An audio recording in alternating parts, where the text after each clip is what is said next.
Great. Let me first introduce the panelists, and I'll not take much time, but it's a very interesting panel of 7, excluding myself. And I recognize that there are 2 entrepreneurs, Bangladeshi side. There are 2 experts from the policy side, Dr. Mustafa Abid Khan, who I qualify as the lone trade and surviving trade negotiator. You survive, possibly. Professor Mustafizur Rahman requires a very little introduction. He is more, I would say, sir, more of a public figure, who is a distinguished senior research fellow from the Center for Policy Dialogue. But then we have from the partner side, we're from the Danish embassy, a colleague, and also from the EC delegation. But on the entrepreneur side, meaning on the other side of the demand supply side, we have Mr. From the Shinshin Group, Mr. Sadat, and also Mr. Sharia Chaudhary from another group, and then from another spectrum, Ziaur Rahman, who is from the H&M. So they come, may I say, more of a noodle ball, where sometimes relations are linear, sometimes non-linear, sometimes they may have difficult conversations, a bit acrimonious, but I think that's part of the nature. Be that as it be, why we are here. I think there are 2 things as we may look at the title. Obviously, we are to prospect into future. And what future? I think going forward to LDC transition, which is 2029, we are 5 years away from that, I would say less. And then GSP plus. GSP plus, something that it's different. We thought we were quite, for some time looking at the US GSP, but here principally, I think it will be European Union. And if I'm not wrong, I think we are 50% plus on the European market. In terms of our products. I would not go into specific because sometimes I myself am confused about whether it's 55 or 60, whatever. And in doing that, while you may have seen the paper, I would summarize, sir, for all of you in terms of, I think this would be more of a 90-minute conversation. So the questions as I kind of come to you, please do not think this is more of a monologue. Let us truly try to make it interactive, but feel free, feel liberated to speak up your mind, not in terms of should, would, or could. And this, I think, Mustafiz, if I'm not wrong, you're also putting on social platform live so that large audience is listening. We also, courtesy the Pratham Alo, Shubhankar is here. I think we'll be reaching far greater crowd. So please think liberated in terms of whatever you may say or think. And please do not feel inhibited by whatever position or space where you're coming from. 4 things, if I may bring before you. One is that the space of existing and emerging norms, standards, practices. Where and how do we make ourselves ready? Government, public space, or the entrepreneurs. That is one. Risks. Risks is not something static. Risks are continuing. So today, the way I manage the risks, tomorrow it will be different. How, as an entrepreneur, or as a industry, we kind of continuously we try to adjust to risks, and then come to safeguard clauses. Abid bhai, I think the third would be then concomitant to the risks and this standards, practices, norms is how do we coordinate our actions, measures, and then 29 would be a completely different world for Bangladesh. And possibly then strategization. How do we strategize? We have also the partners, European Union or maybe Denmark.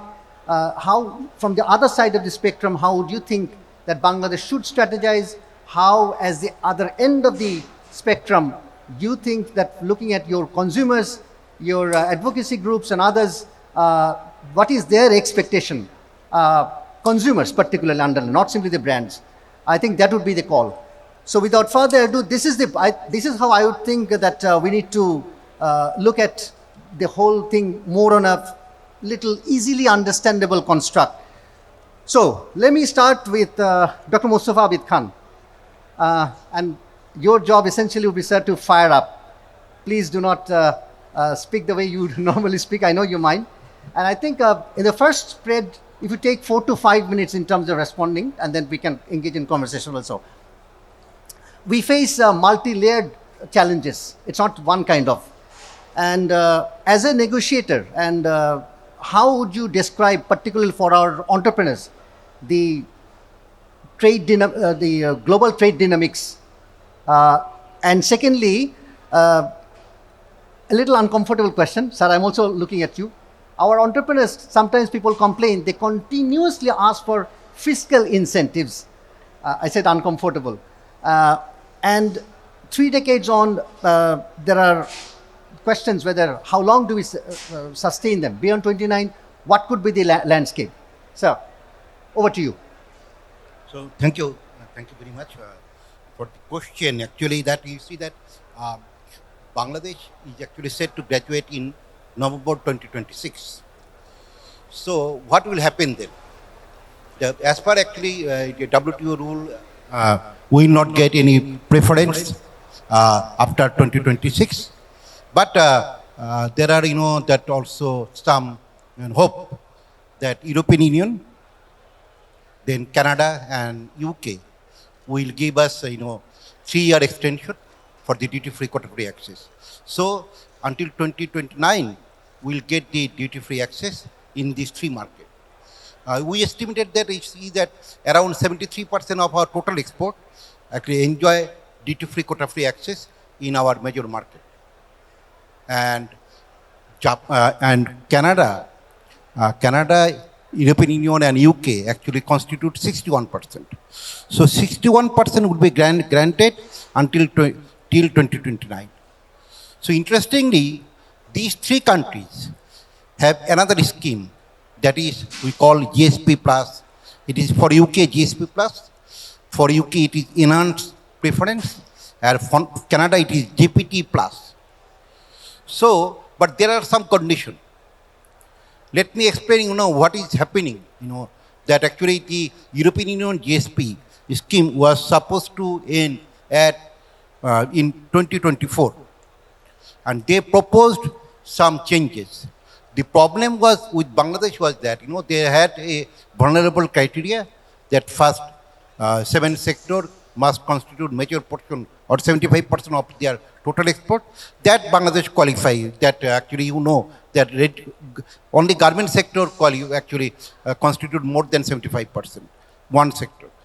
So that is not a problem for Bangladesh, but there is one problem that import from Bangladesh into European Union should not exceed 9.2% in order to qualify for GSP plus. So what happened? European Union actually considered that one. That you see that for European Union, and you can say from the European Union that success story of GSP of European Union is Bangladesh. Bangladesh actually benefited from GSP in European Union, and major portion of export from GSP beneficiary country is from Bangladesh. So that's why the European Union was very much interested to actually continue access or GSP plus access to Bangladesh, and that's why they proposed to withdraw the import share Abid bhai, content. Abid bhai, if I may ask you, sorry for interjection, tell us that 2005 onwards, it's been 20 years that we are referring to RAGI guidelines. Now it's due diligence. Yeah, that will happen. Can you please tell that what does it mean for an entrepreneur? Yeah. So you see that, that's why I'm saying that, that the problem is that, GSP, in order to, actually I was thinking first how to get GSP plus benefit. There are some, convention, human rights convention, then labor rights convention, then, convention on environmental issues and governance. So we have to comply, ratify, and then actually implement those conventions, and that is the requirement. And Bangladesh actually ratify most of the convention, but the major challenge in front of Bangladesh will be the effective implementation of this one. So that is the one issue Bangladesh have to address in near future.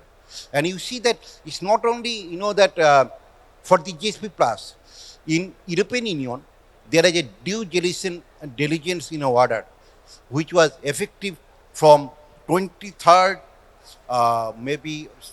let me tell you, it was effective from 25th July 2024. So here they are saying that, that all companies and in European Union, they will maintain due diligence in terms of, the human rights and environmental impact of their business inside Europe and outside Europe. So it covers all supply chain they involve in their, business process. So that is an important issue, and Bangladeshi actually factory and exporter has to comply with that due diligence impact. And then we have the recently, actually, you heard about it in Europe, the US Memorandum on Advancing Worker Empowerment, Rights and High Labor Standard globally. That was promulgated in US on 23rd November 2023. So 23rd November 2023. So they say that, every, their agency will actually monitor how the labor standards are actually actually maintained by these countries. And if the countries fail to maintain labor standards, the US can impose any trade sanction or in any other financial sanction or any sanction in other forms. So these two actually act or memorandum will be a big challenge in future for Bangladesh.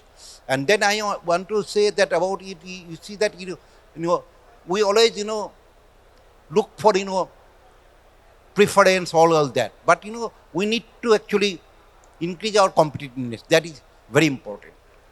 Very important. And then you see that we are excessively reliant on even garment sector.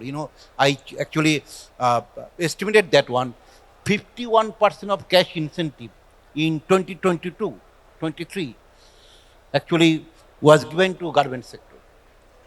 And garment sector is actually flourishing in Bangladesh. And I remember, that when the government actually started to reduce gradually the cash incentive, there was a actually hue and cry. But my question to this, our exporter, so you remember the 1% cash incentive was given due to the fact that Bangladesh, the government could not actually depreciate the taka. And that's why it was given. But when the Bangladeshi taka was depreciated already around 50%. So there is no need for 1% subsidy. Okay. And then you see that, let me actually go for the next question. So we have to withdraw all cash incentive and tax exemption. Now, what are the ways to actually mitigate the losses? That I think that there are other options to provide support to exporters, to domestic industry. There are many ways that we can provide support. The production link support, then labor compliance support, environmental compliance support. All this support can help our exporter, our industry to flourish. That's okay. Possible. I will come back again to you. One thing I can share with every one of you, as we speak right here, right now, in one part of the town in Dhaka, there is a very significant discussion which has begun for every one of us present in the room. This is with European Union on the Partnership Cooperation Agreement, PCA. And that, I think, I look at you when you come, if you kindly reflect on that. What does it mean? What should it mean for our for an exporter, for the policy space, and eventually? I'll not elaborate on that, but on that note, let me come to Mr. Sohail Sadat from the Chin Chin Group, an entrepreneur. Two things. We hear of buyer confidence. Now, what do you think in the changed landscape today or 29 or beyond? How can you engage or sustain the buyer confidence of your buyers, let's say, particularly when we transit, if we are to go into the European market with GSP Plus? Because let's get it right, it will not be simply labor. It will be about human rights, about larger political space, something maybe beyond your control as well. And the other is that the sustainable manufacturing practice is it's on a roll. It's continuously evolving. And that would ask that you also look continuously. It's not simply about looking at your balance sheet. How are you adjusting, if you kindly reflect? Thank you very much for having me here. First of all, just I would like to take the opportunity to say about the incentive. We talk about a lot incentive. That today sitting in this situation, there is inflation, exchange rate gain, and then we earn difference. But those are eaten up already by electricity upcharge, the gas utility bill upcharge, So and many we things. will come back to that. So during that's this one afternoon. But important if you to kindly- address. yeah. Okay. And coming back to this specific point, GSP Plus and LDC graduation, I would like to address this LDC graduation by 2029. If I think my personal opinion is we should revisit at it, that either we qualify for the LDC graduation or not. That is very important, all the data parameters. Because if we do even, can we sustain that? That is a big question I supposed to put in front of everyone. And coming back to the GSP Plus and buyers' confidence, yes, of course, like the political stability is very important for customers. They always want to see that it is sustainable and it is like consistent. This is a big concern from us that we have to address. We should look at it to bring the buyers' confidence back. And coming back to the GSP Plus, we heard about like EU double D and EU triple D legislations. These are all the big talks. And on the labor condition improvement, we have big scope. We have to really address this. We have to educate our team and how we bring it to the next level, like US is talking about 2023. We have always as an entrepreneur fear that if we go for the trade union, how it is going to function. Is that going to function properly? Are they going to address? So far, if I am not wrong, I saw Mr. Zia said about it rightly. If there is any issue, if there is any concern, we can talk, we can sit down. But going out and do something, act differently or do some anarchy is not going to give us a solution, rather giving buyers wrong message, the rest of the world wrong message. But I think we collectively, between all the stakeholders, this labor condition improvement is very important. We have to build up our image. We have to educate entrepreneurs as well as we have to educate the workers, like what should be done from their part, what should be done from the do's and don'ts should be very clear. So this is number one. And coming back to the EU double D registration and EU triple D legislation is considering labor and considering sustainability on social and environment sustainability. So on the social sustainability, I think we are more or less, we understand and we are practicing Bangladesh, but we have to showcase those, what we are doing. Rest of the world should know about it. We are like progressing a lot, but maybe rest of the people don't know. In our company particularly, if we say we are trying to send updates to the customers, we are coming to these kind of seminars, we are telling everyone to know what we are doing in terms of social sustainability, ethical practices, and of course environment sustainability. We are investing a lot. Recently, we are working with Danish government and company called Bestseller, like they are planning, like funding us to bring the next level, like especially rooftop solar panel, power plant, like water treatment plant, or even using those green machineries. So these are, we can address. Of course, we have to work very closely with the customer, brands, and all the stakeholders to bring their confidence back. I think that will help us greatly. That is my suggestion, but we have to work very closely. I must say all the stakeholders, the government, the entrepreneurs, the labor union, and of course, what about the NGO or the foreign delegates, we have to really go into the detail. We need training program. We have to address on the point so that we bring the solution. As an entrepreneur, we are really delighted to address those, and we are intended to address those and solve those. But we have to do it together. Thank you very much.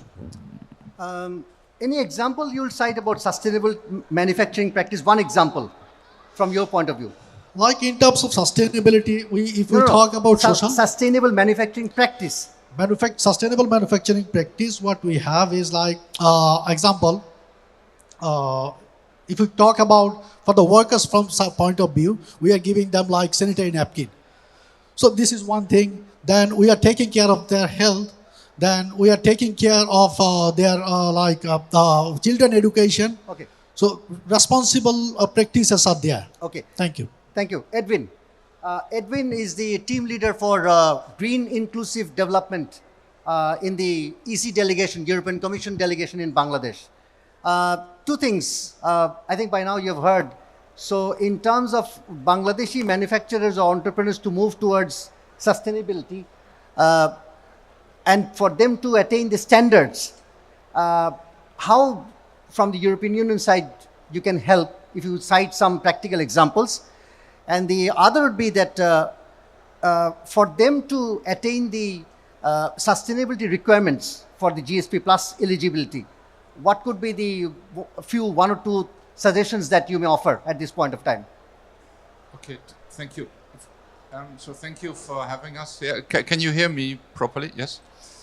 So first of all, you also asked about the partnership cooperation agreement negotiations, which is indeed ongoing at this moment. I'm not part of those negotiations, so I leave it to the ones that are inside that room to comment on it. But just in general, to say that indeed Europe is the biggest market. In 5 years, we will need to have a new kind of trade arrangement between Europe and Bangladesh. And for us, it will be extremely important that in Bangladesh there is progress on labor rights and on environmental standards. But we want to help support Bangladesh in meeting those labor rights and environmental standards. We are really on the side of Bangladesh. We are on the side also of the reform ambitions of your interim government. In the area of sustainability, that's indeed where I know a little bit more about, although I also have speaking points on labor rights, but I think my Danish colleague can say more about that.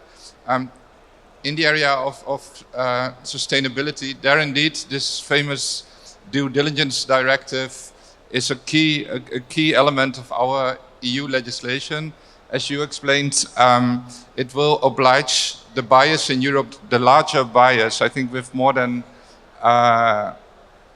companies with more than 450 million, how do you call it? Return, or I don't know. They or with more than 1,000 employees, they are obliged to not only report on their own compliance with labor rights and voluntary. Are you referring to voluntary? The term is voluntary. No, so You were talking about sustainability reporting and sustainability. Yes. No, so I'm talking the due diligence directive requires the European buyers to meet labor rights and environmental standards, and they need to ensure that also their supply chain, as you rightly explained, meets these standards. And I think Bangladesh is doing a lot on meeting labor rights and also on environmental standards. As EU, we are supporting inter alia through the so-called SREUP projects, the safety retrofitting and environmental upgrading project, under which we provide, together with AFD. AFD provides a loan and we provide a grant. We help factories with effluent treatment plants, with energy efficiency measures, and also with rooftop solar. So the Bangladeshi sector is doing a lot in those areas. Where I see a problem and where I see an area where more attention is needed is the area of decarbonization. So under this due diligence directive, the buyers are also obliged to come up with a climate transition plan. And so they are now looking at their suppliers on how well they are doing with their decarbonization trajectory. And there they are comparing what Bangladesh is doing with what is happening in India, Vietnam, Indonesia, China, Cambodia. And in those other countries, the sector is electrifying more quickly than here, so they are linked to the grid. And the share of renewable energy in the grid is increasing more rapidly than here. So that's one of the areas I would mention, as if you ask me where to focus on. The decarbonization of the sector here in Bangladesh would be a priority. But Edwin, I would pose a question, no need to answer now. When we talk of decarbonization or moving towards net zero, one of the challenges, I think that is to me, first two challenges would be technology or innovative solutions. There is so much in Europe, but there's a mismatch. Mismatch is that if you ask that how these are to flow to the demand side, supply side, the manufacturers, that's not happening automatically. There are a number of reasons. I think just hold on. I mean, when we move on to the floor, if you kindly reflect on that, because that I think could be a major missing puzzle. We are looking at 2050 target. Bangladesh is graduating 29, but in the meantime, there is a lot of expectation that Bangladesh will be able to catch up. But I think that's a formidable challenge that you talk about. Well, just hang on for that moment and we'll come back again. Thank you, Edmund. Let's now turn to another entrepreneur, Mr. Shah Rai Chaudhary. He's from Evans Group, he's a director. Two questions to you. One is that in your view, how are you strategizing or thinking of offsetting or meeting the potential loss in terms of trade benefits? Or rather to put it, how do you plan to stay competitive? People think it's just 4 or 5 years is just down the line. And secondly, I think you've heard and it's known the production or compliance standards, to put it simply. How are you coping up, and by 29, when your trade, the duty benefit will shrink further, and in the meantime, the other layer would be coming up, how kind of you're looking or thinking of, if you kindly reflect. Thank you. Assalamu alaikum. So, to address your first question, in fact, I really thought about this before coming here. And in fact, I prepared a list of things as well. I mean, the question was, how do we prepare for loss of LDC benefits? So when I was preparing my answers, so I was thinking about answers like, go for automation, and then make less mistakes, and then sourcing of materials and so on. But in fact, one of the key things that finally I thought about was in terms of thinking about answers, we go so much into complications that we forget the basics. And in this regard, I feel going back to the basics of our business, our trade, I think that is the most important. Basics in terms of relationship with our buyers. Sometimes we focus so much on the external, we forget about the internal. If we want to keep the business, whatever the challenges are coming up ahead, one of the things that I learned, in fact, from London Business School last year, was if the person who's in control of the relationship is in control of the business. So being in touch with our buyers, actively improve on our communication, improve, of course, in our source of raw material, collection, development. These are some of the things that down the line we all tend to, in fact, forget. Automation, these things, it is bound. If you are to remain competitive, if you want to remain in line, you have to. Events, of course, we are investing a lot. My elder brother is here. Actually, he's looking after the production side. We are two brothers. I'm looking after the marketing side. We are tremendously investing in terms of automation. However, the man behind the machine is more important. So training facilities, that is even more important. That's why we are investing a lot on building our team. Previously, we used to focus a lot on Sri Lankan and other people, but we are trying to develop in-house people in Bangladesh, even trying to get support from technicians from China and other places. China I mentioned because we're the master franchise of Miniso in Bangladesh. We have a big, good relationship with people there. So we're trying to actually think about automation and technical know-how in a different manner to remain competitive in the long run. Coming to your question about compliance. In fact, compliance is not, it is a prerequisite. It is a very underwhelming discussion coming to end of 2024, we're moving into 2025. It is a prerequisite, it is a mandatory mindset.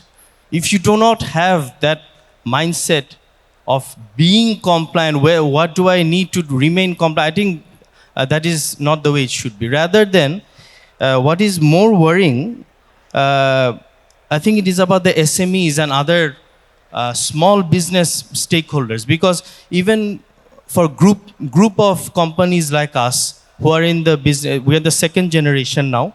Our father, actually, he started the business back in 1983. So we were bred differently, inbuilt different.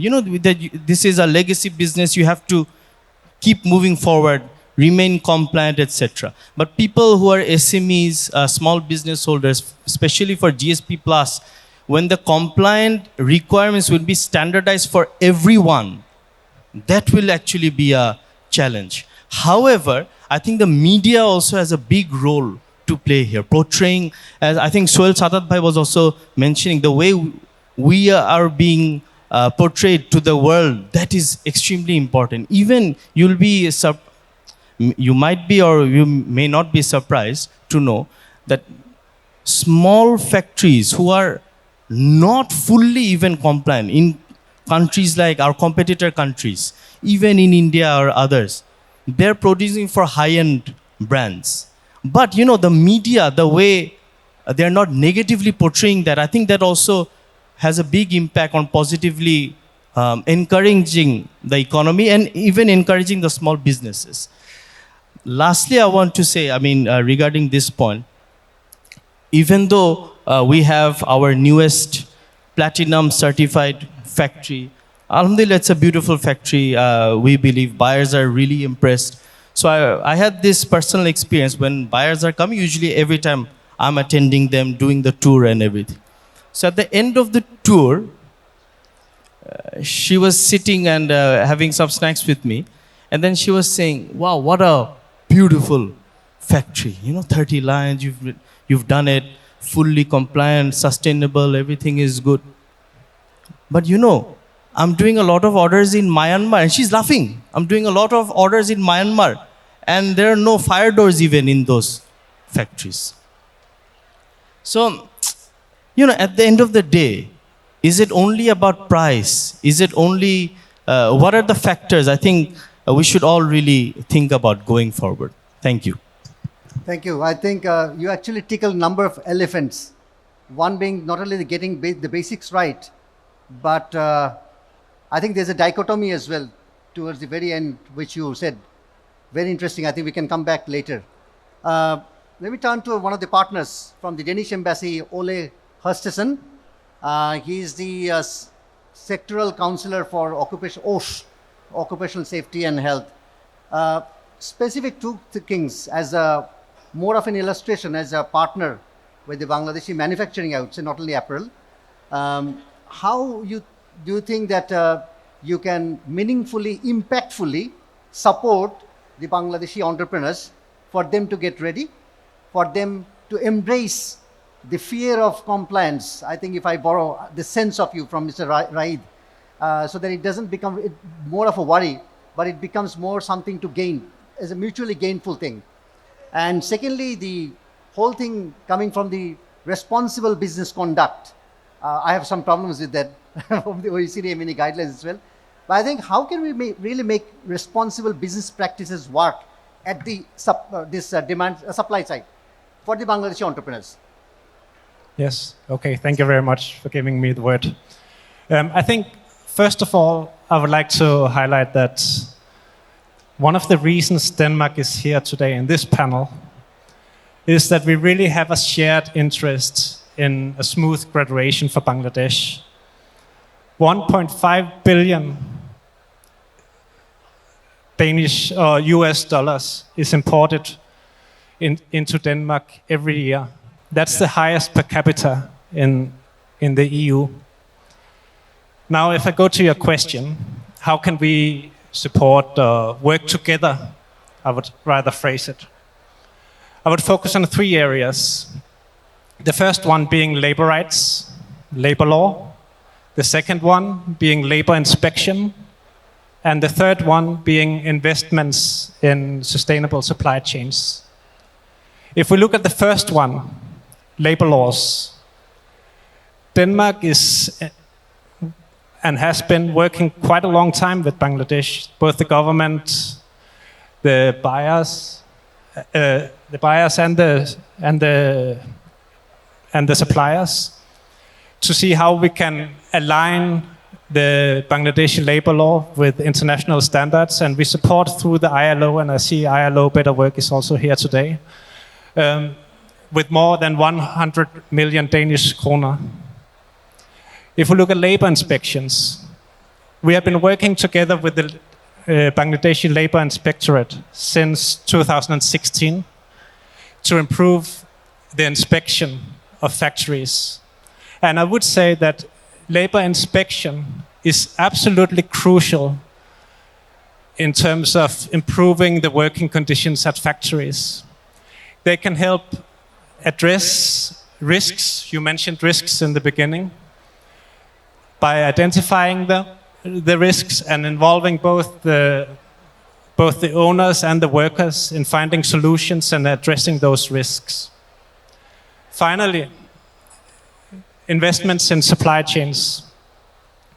We have been talking about investments in the production process when we talk about sustainability, but we also have to talk about investments in the whole infrastructure. And I am a bit proud to say that some of the biggest foreign direct investment projects in Bangladesh are Danish. We are investing in a green harbor, and we are investing in renewable wind energy park outside Cox's Bazar. And those things are needed also to ensure an integrated and sustainable supply chain. It's not only what happens at the factory, it's the whole supply chain. It's also all the logistics and the infrastructure around it. I think, what was your second part of the question? Responsible business conduct. Responsible business conduct.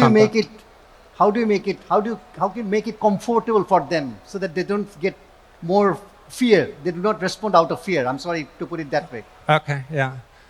Well, I was looking at some statistics before coming here today, and one of the statistics I was looking at was whether buyers are considering pulling back the production from different countries back to the EU.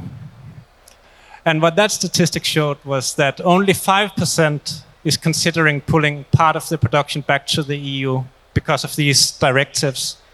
But 19% is considering expanding to other countries, and about 80% is considering investing more in collaboration with their suppliers. So the fear of losing buyers because of these directives, because of responsible business conduct, is not really the case at the moment if you look at the statistics. I think also what you should look at is sustainability is really the only way forward, not only if you want to sell to the EU, but also other countries are introducing due diligence laws. And so instead of seeing it as a hindrance, I would instead see it as an investment in competitiveness. And also, if you invest in better working conditions, in better occupational safety and health, there is also plenty of research out there that suggests that you also will increase production, and thereby contributing to lowering the production costs. Thank you. Those in the audience, please get ready, because we are left with two more panelists to end with a veteran. But please think of questions that you have, and please do not think of any question in terms of should and the larger prognosis. Let's think of very specific questions to them. because I think the intention of being here, because you have valuable time that you're sparing it to be here. I told Mustafiz that I will be coming here only to come with a succinct menu that we can eventually transport from here to wherever that matters. Otherwise, there's no point in being here. So please start thinking. They're touching many very significant points, maybe slightly broadly, but there are very important points. The second last panelist, Zia, you sit somewhere in the middle. You're maybe in the middle of the producers. Yeah, I know, not only physically. As the H&M country manager.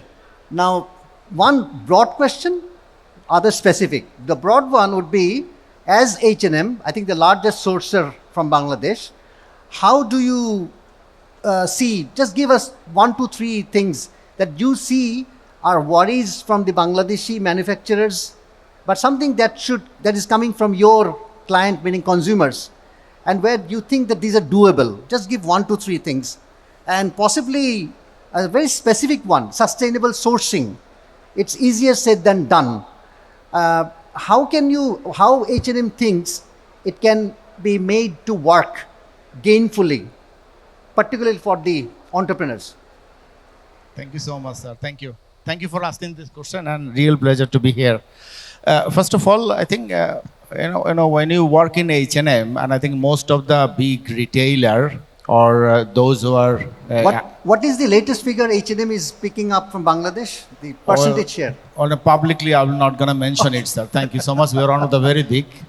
You go to EPB, you get it in anyway, sir. Thank you. I hope you understand my limitation. Thank you.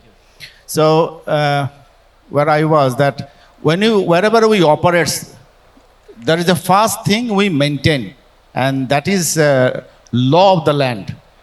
So we operate here, we are 100% bound to maintain the Bangladeshi normal law. And that is, let's talk about labor law, because we signed the ILO convention. I don't think if you go to Europe to talk about the labor law, you need to do anything more than whatever Bangladeshi labor law says. So for me, it's very simple. Okay, maybe I'm sitting a different side of the table. That's why maybe my, fellow entrepreneur says, oh, Zia is easy to talk. But you need to understand one thing also, sir. This industry is a 4-decade-old industry. I don't think we cannot talk about the minimum requirement. There is an accord time, there is a RSC time. I'm a part of the RSC as well. They had to go to the factory and just to talk about basic safety requirement. The first question comes actually, why the building safety requirement we need to talk about even today? It should come at the very beginning recipe. You go to the Bangladesh building code, everything written very clearly. So somebody didn't follow it. So the law, we have it. And the moment we follow that comply 100% where we basically sell our product. So it's very simple. So that's number one. Okay, then as we are a European company, we are legally abide by the European law. So when this European due diligence law, earlier it was the German due diligence law, then everybody adopt kind of. When it came into the picture, it immediately tells us what we can do, what we cannot do. Not necessarily we operate inside the Europe or outside the Europe. This is where the transparency came into the picture in a very broader scale. And I think this is the two area that I see our supply chain is struggling a little bit, I would say. We are much behind. I think in terms of the due diligence law that Europe has, because if I look at our supply chain, many of our suppliers are not fully aware about it. What does it mean? What are the areas they need to comply? This awareness level is a much less than what it's supposed to be. Okay, and now, if you talk about human rights and others, I will talk about, because this is primarily a GSP discussion. Okay, so if you talk about GSP plus, what does it mean? Today we are a EBA, everything but arms, that's what we are complying. So GSP plus has a couple of things. The first thing is producing, the manufacturing in a sustainable way. It immediately says that 27 ILO convention law. If you stick to my first point that, okay, follow the Bangladeshi labor law, you don't need to rethink again. So I think we have the basic recipe. We need to start from there. Whether we're aware or whether we're not aware, well, that's the responsibility. Okay, BGME, it's a responsibility yourself, government as well, because you are the implementing authority. As a brands, I think for us, when we operate, well, there is a broader aspect for the country, but we go to a facility, a production unit, a factory. Well, this is where the basically deals happen. You want this product, these are the things you need to comply. So that's the relationship we maintain. Maybe the very next door factory will not comply, but that doesn't give us, it's not our leverage. Then it comes to BGMEA, then it comes to the government in a larger scale. I hope I answer. One example you can give in terms of sustainable sourcing that you think the entrepreneurs can sort of pick up very early on so that it helps you to pacify or convince the Europe on the other side, which is doable. Okay, sir. Just one thing, that which is not done yet, but it's doable. I will not talk only one way. So I will give an example. So when Mr. Raid was talking, after that you said there is some big elephant he touched. So I will talk on elephant here, sir. On it's a little bit kind of a jokes apart, I would say. I think it was around 9-10 years ago when we start talking with our suppliers that we should have worker participating committee. And look at about the word. We didn't say union because we were afraid. We cannot talk about that yet. We talk about participatory committee. What the participatory committee will do, there will be a representative of the worker and there it will be selected by the election. You trust me, from our Dhaka office, myself was on the meeting. Minimum half hour of the audience, they left the meeting room in the middle of the meeting in our own office. So from there, we come to a position today that all our suppliers that work, 100% worker participating committee is there and 100% by election. And everybody is like, there is a festival happen when the election happen. The reason why I mentioned this is a big elephant we are touching, sir. And this is a basic human rights. The moment you go to do 27, the UN convention, you go immediately there. I hope I answer you, sir. Okay, thank you. This is the whole purpose. Let's talk about the difficult ones. No need to avoid, because I'm not looking at our friends from European Union or Denmark and saying that we are here only to do the cozy things, good things, and leave the room. Please feel free so that at the end of the day we come with some, at least one or two doable things. The last panelist, sir, I have purposefully kept you at the end so that you have the onerous way to share your mind and now listening to that. Possibly two things. I think we love the policy debate. We love policy actions because those are quite often not done with. And listening to this, what exists today, and possibly a little into future, what few policy corrections you would think, and given your vast footprint in other areas of the economy, you think are doable and can be done. And the other is that on the entrepreneur side, I purposefully tickled Ms. Abid Khan on the whole question of the incentives, because there's debate. So objectively, to your mind, what would you think that entrepreneurs can do where they can come some distance, and what on the public space, policy space, can be done? Sir. Good evening. Ambassador Riaz Hamidullah. Thank you for the questions. My fellow panelists have already focused on a number of issues, very important. Dear audience, let me begin by registering my high optimism about the RMG sector of Bangladesh. We have crossed the quota debacle, we have crossed the Rana Plaza tragedy, and now we are facing LDC graduation. But I am very hopeful that this success story will continue. And I will now mention why I think this to be so.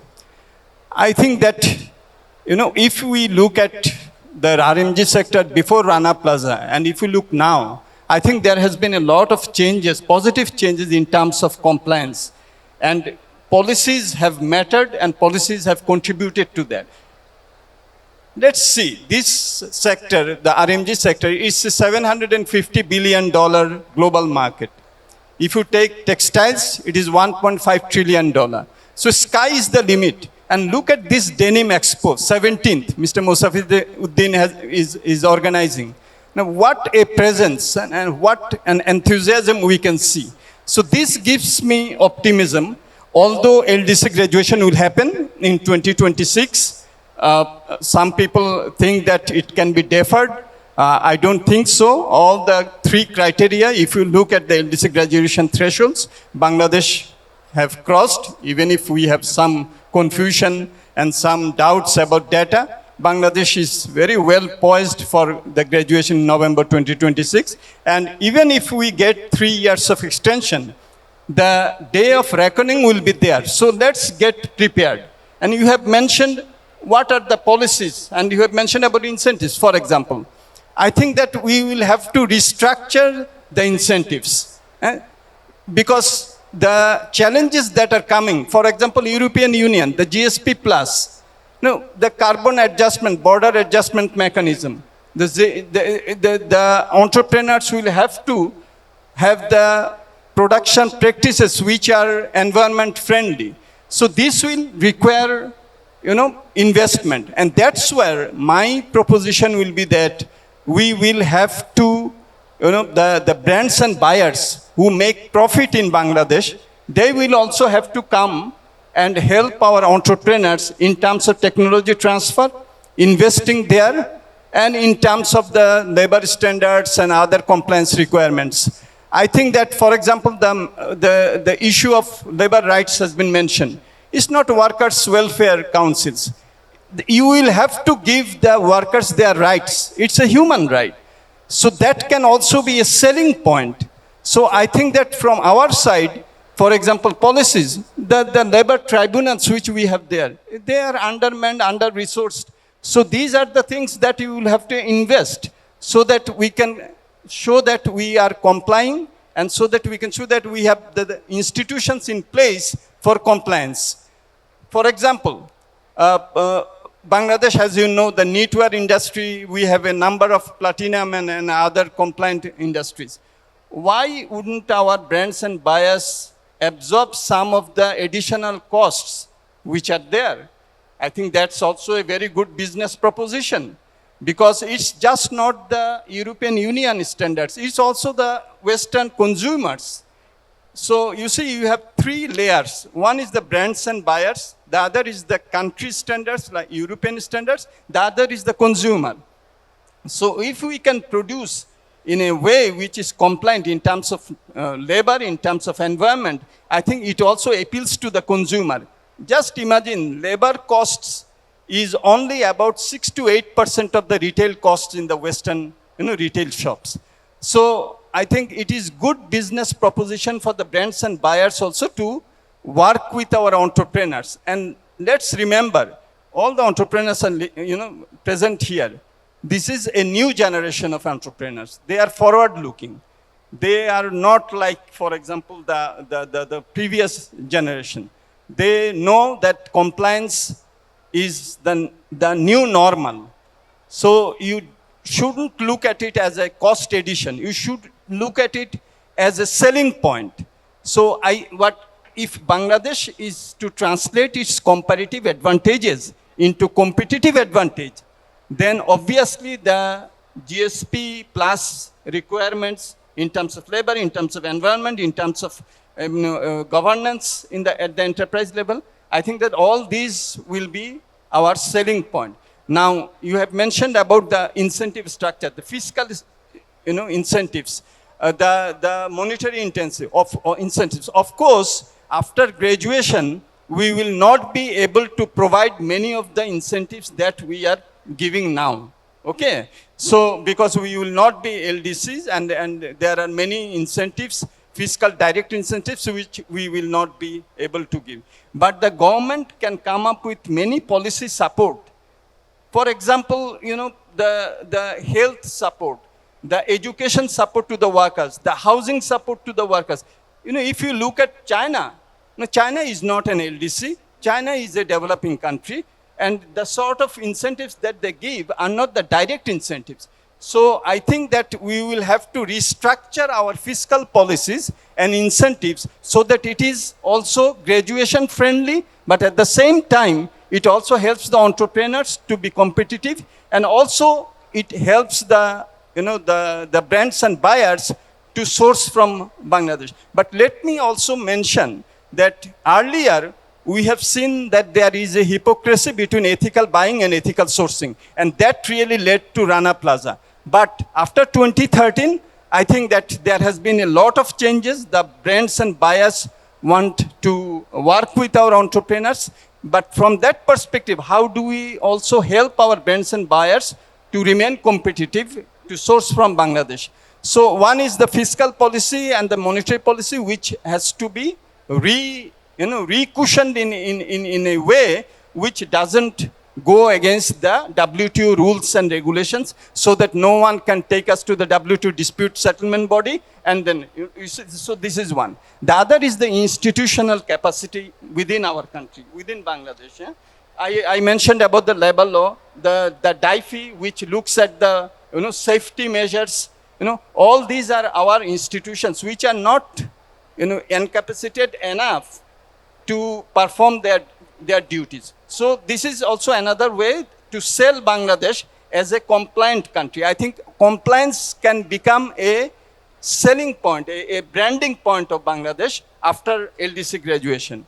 And the third point that I will make, because I started by saying that I am optimistic, because I see that that a number of initiatives are being taken. Bangladesh, for example, is also negotiating with RCEP. So after graduation, if we go for regional various trading arrangements, that also give us preferential market access. So I think that we will also have to pursue vigorously various regional comprehensive economic partnership agreements, Bangladesh's membership in those. So that is another issue. One will also have to think that after graduation, if it is GSP plus, the rules of origin will also change. So we will also have to strengthen our backward linkages and forward linkages.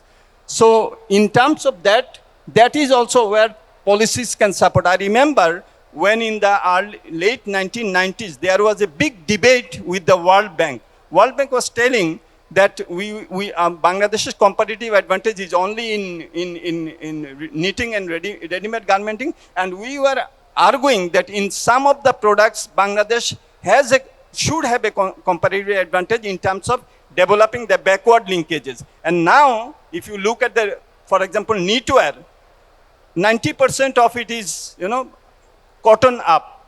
Okay. In wovenwear also, about 40% is cotton up. So we have built our backward linkage industries with government support. So I think that policies matter. Policies matter, and the government can play a very crucial role in terms of, as I said, translating our competitive advantages into competitive advantage. Obviously, the global environment is changing a lot, and our competitors are also, coming up. I follow very closely Indian policies, and I always think, India produces cotton and everything up. Why India is far behind? But I can see the changes that they are taking in their policies. So the competitive environment will become more intense, that's for sure, and it will also coincide with LDC graduation. It will also coincide with the European new GSP scheme. The old one is continuing till 2027, but the new one will be in place after 2027. So that will also become very stringent, as Dr. Abid was mentioning. But I think that if we strategize with policies, institutional, fiscal, and monetary, I think that we can continue the story that started in the late 1970s and is still continuing now. So I am optimist from that perspective. Thank you. Thank you so very much. You almost summarized. And I think as we are to move to the floor, please try to take the best benefit out of such a fiery panel great depth and breadth in the panel. Before going to the floor, there's something which I have in hand, and I want to summarize without telling where from I'm quoting, like Zia. I think, sir, to all of you, beyond 27, 29, the landscape that will be, it will be making the politics, society, business, and economy in tandem, in moving. If one pillar is weak, one pillar is not responding, I think we'll suffer. That is about due diligence. Please understand this. This is, I'm summarizing, but believe in me, if they're referring to due diligence, it is less of environmental due diligence that we try to always think of. It is increasingly coming to something that we often, I may say, hate, but it's about human rights. And sir, I applaud you because you said about what you said about labor rights. Labor rights is a human right. So gone are those days that we can shy away from. You actually tickled many more. That is one. So other point is that many people often confuse that Ragi guidelines or others are voluntary. These are more than compulsory. These are said voluntary, but in a way, the market is such that either you are in or you are out automatically because of market forces, because of consumers' preferences, by choices. Go to Europe, many of you visit Europe, you go to these stores and everything, you'll see how they are doing. They're checking. I give you one example, which is my favorite. They ask that, what is the water footprint of this shirt? What is the source of water? We don't think of that. I go to Australia and I get very upset that no one, I'm sorry, many of your friends, they pay least possible attention. Sir, you are so right. Water table is falling. Thousands of the farmers are in great disarray. They don't know what to do. Maybe they don't have the ability to rebel, but consumers are asking, give me the water footprint of a shirt. Then how do you do? You may say that I have the finest of the factory, but why am I not getting it from the brands or the consumers? But this is the story. The other would be that I think at the end, what will come in the middle will be liberty, inclusion, and transparency. These three things, just to summarize in understandable ways: liberty, inclusion, transparency. I come to the floor with one example. One of the leading Sri Lankan entrepreneur who has billions of dollars of $1 billion over turnout. I walked into his living room. I saw that he was negotiating with Victoria's Secret. I think some of you can guess. And I asked him, he's one of the leading. I asked him, what do you negotiate? He said, I don't negotiate price. What do you negotiate? I negotiate values. I said, what do you do? He said, today I have blockchain. I completely open up my ledger. And they look at every possible thing. So I said that, if you are coming here to Sri Lanka, to my factory, to pick up this thing, yes, I'm a high cost producer, but then I have values to say. And in this place, I had a fantastic conversation with someone called Nicholas Profte. Nicholas was the brand holder for Nicholas from where? Not Marxist, Nicholas PVH. And we engaged, and he said that, look, if I'm picking up a pair of jeans from Bangladesh, I'm concerned about the price, but I'm more concerned, tell me what are the stories that you have to tell. So all that I'm asking in terms of compliance and everything, I think it's the stories and values. Values is something missing. So what you said, I would put somewhere middle. Labor rights is also a value proposition. And look at Sri Lanka, a country where all the entrepreneurs, manufacturers, they got together for a tiny 2.5-page document. It's called Garments Without Guilt. Aparad bodh chhara amra utpadan kori. Aparad bodh chhara. How do I define that? It is that kind of value proposition we need to have, not in isolation, not you, two, three, one, two individuals, as an industry, as a collective. On that note, let me come to the floor. It's your time. Omar, we'll come to you later. You're too knowledgeable for this crowd.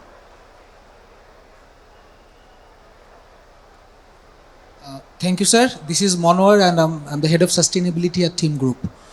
So my question is, apart from the LDC graduation and associated turmoil that are coming up across the countries like Bangladesh, in Bangladesh, we do have a bunch of regulatory changes, for instance, HREDD, EU CSDDD, and also ESRS, CSRD, DPP, and CABM, Carbon Border Adjustment Mechanism. So all these things given us a direction that we have to comply with so many things. And when we do business, it's pretty much like a spider web whereby we have a very complex relationship across the value chain. So as you're talking about value, so I use the term value chain. So across the value chain, we know our roles and everything. So standing on this point, my question to the representative of Bangladesh government is, how do you see the possibility of negotiating, if not everything, especially the broader carbon adjustment mechanism sort of thing, because it directly compel the consumers to give, compel the exporters to give some carbon taxes. That's one point. Another point is to the European counterpart. Mr. Kokok is here. My question is to Mr. Kokok is, how do you see that Bangladesh RMG industry's readiness to comply this complex regulatory mechanism that are imposing on us on top of LDC? Thank you. I hope my questions are clear. We'll take 2-3 questions together and then come to the floor.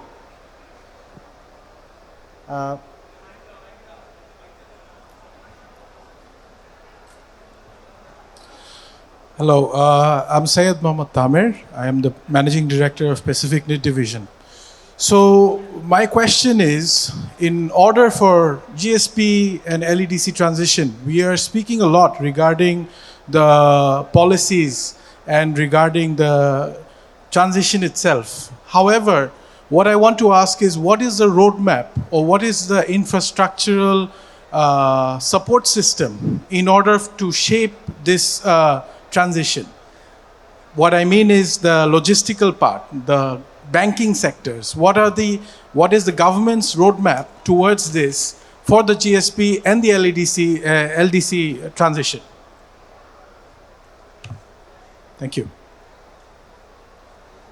Thank you. I just had a couple of questions regarding the future of the RMG sector. We all know that fast fashion is increasingly the core of the business, and we tend to cater to that segment of the market. And as we know, the margins are quite slim in that segment, and most of our players, many entrepreneurs are complaining that their margins are getting squeezed by the year. And we know that compliance in general is an expensive proposition. So my question is, how do we find a way to diversify within this sector? What would be the way forward in order to move towards more high value products, which would enable us to remain compliant while making more money, which would allow us to reinvest? That is the first question. The second question is, apart from the GSP or LDC graduation, we also need to adhere to certain compliance standards, particularly for EU Green Deals, and that requires us to go for a circular business model. While compliance at the factory level is easier because it's easier to put in equipments, make investments, start green factories, but what would be the system level strategy for becoming more circular as a sector? Thank you. Anyone else? Or let's turn to this side. Edwin, would you start? Yes, thank you. I'm audible? Yes.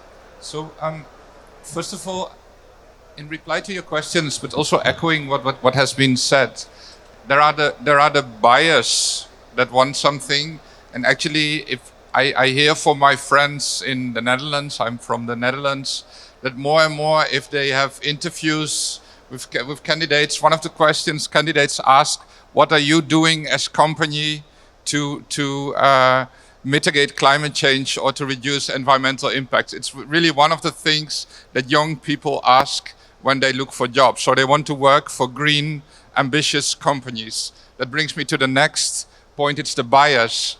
There are several European buyers that are really sincerely keen on having products where the labor rights are met and where environmental standards are met, and that provide a contribution to climate change. Then we have the legislation. So the European legislation is built on this request from what the buyers want. And for the EU, as I said, we are really with Bangladesh, with the reform ambitions of your government to support them in meeting this different legislation, the Due Diligence Directive, the Eco Design Directive, and also to support with the GSP Plus transition. And we are doing so inter alia through the Team Europe initiative on decent work, which is co-chaired by Denmark, Netherlands, and Sweden. And it says altogether they have a portfolio of 680 million euros divided over 47 programs to support with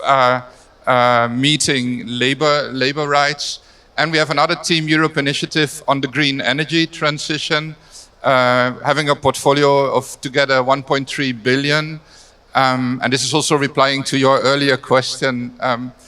We try to support not only the sector through our SRIUP project, which provide loans and grants to individual factories, but we also try to support Bangladesh with the green energy transition, with increasing the share of renewable energy. We have a 350 million euros loan of the European Investment Bank, which needs to be complemented with another 350 million from other co-financers, ADB, World Bank, but also the European investors, AFD, KfW, European, Danida.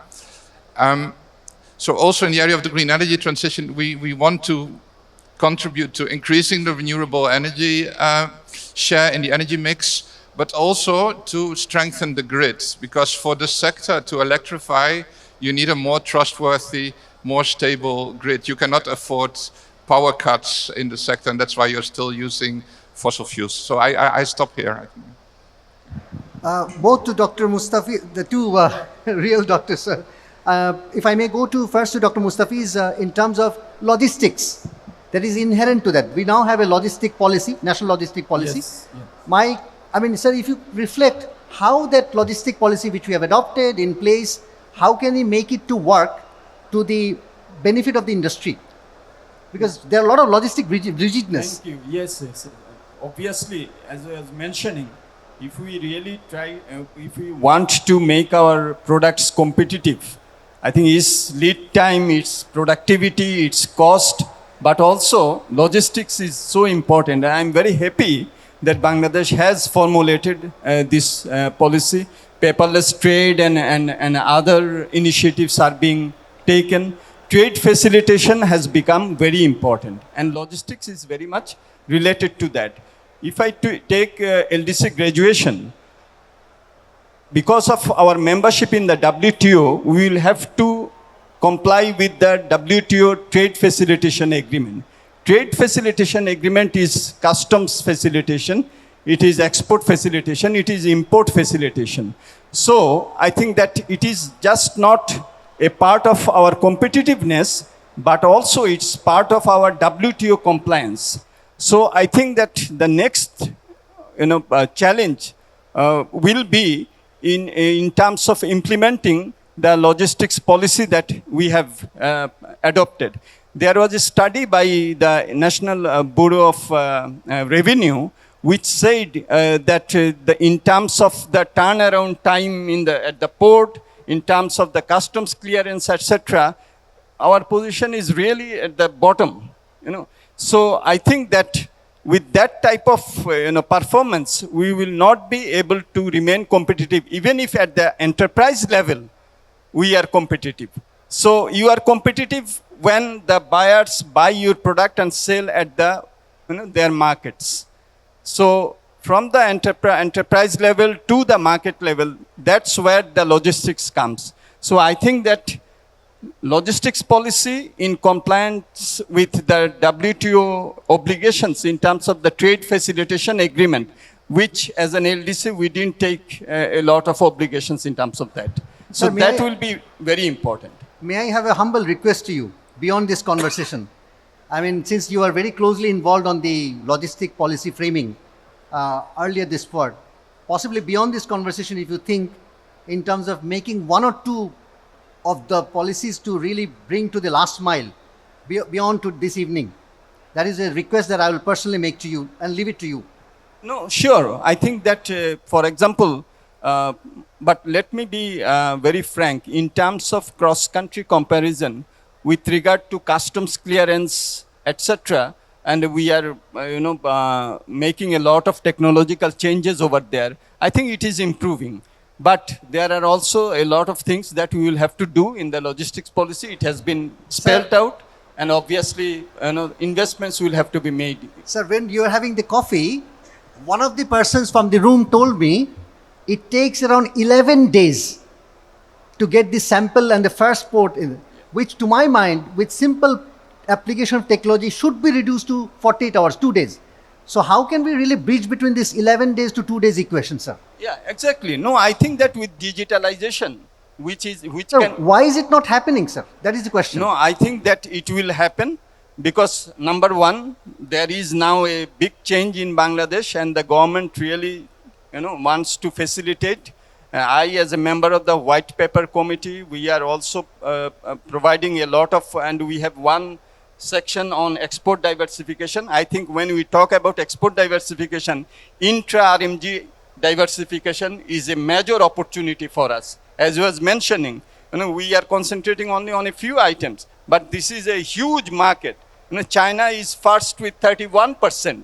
We are second with only 7%. So there are a lot of opportunities to reduce the costs and be competitive. And the government is formulating policies in terms of investing in those areas where this type of, you very rightly mentioned. But the point that I was mentioning is that it's just not remaining competitive, it is also WTO, compliance. As a member of the WTO, the trade facilitation agreement Bangladesh has signed and ratified. So with regard to that also, after graduation, when we will not be an LDC, many of the obligations we will have to comply with, otherwise we will be taken to the WTO dispute settlement body.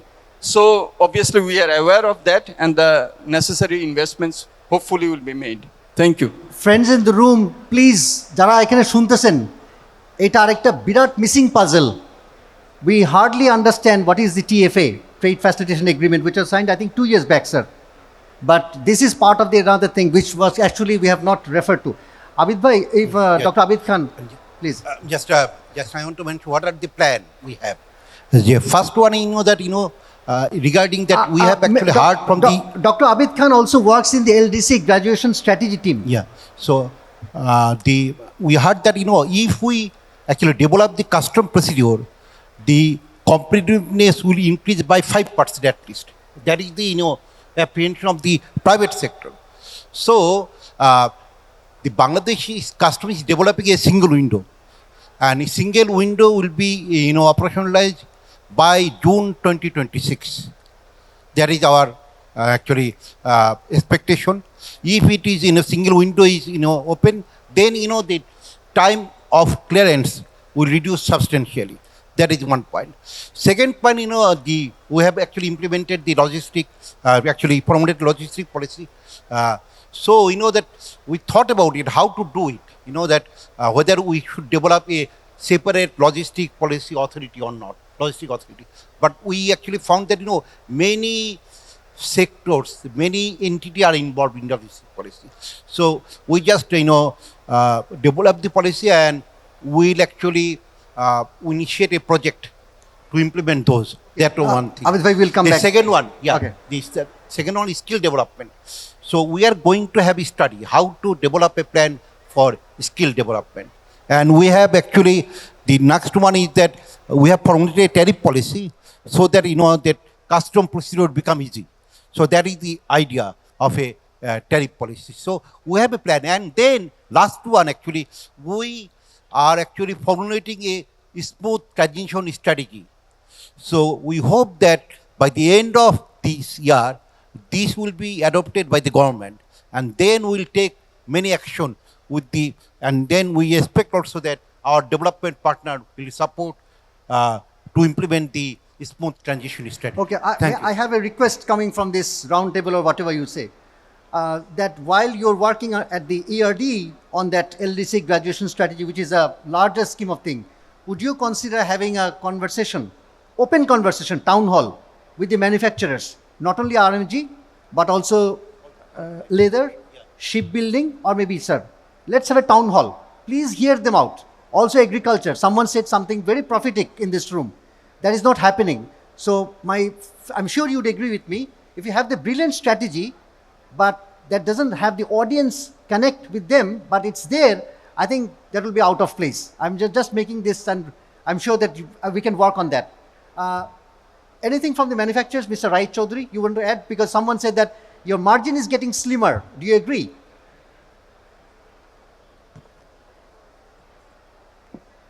Margin is always getting slimmer. And what Sadat Bhai said in the beginning, that costs are really increasing, cost of energy, cost of transport, everything. But in the end, But then, if I, sorry for my Ji, ji, apologies. I mean, then is it that you are unable to convince your customers, like Zia sitting next to you, or is he not listening or behaving right? Sorry, Zia. it's a free market actually. It's a free market, and how I remain competitive, it depends on me. I can keep complaining, but at the end of the day, it depends on my capacity and capability, whether I am ready or not. There was a question from the audience. I don't see. I think Bhai is sitting over there. He asked about high-end brands, how we can remain competitive, how we can attract these buyers. So before joining the business, almost a decade ago, I used to complain, hey, how come we are producing for only volume buyers? I used to I didn't really understand. And I used to think, is my father not capable of producing for XYZ designer brands, all over the world? But in fact, what is more important is, are you ready? Is your factory ready? Are you ready to handle those buyers or not? Today we are performing, alhamdulillah, for designer brands. But on the other hand, just recently, I was really upset to deny a few designer brands as well myself. Some brands who have retail price of $400 for a shirt.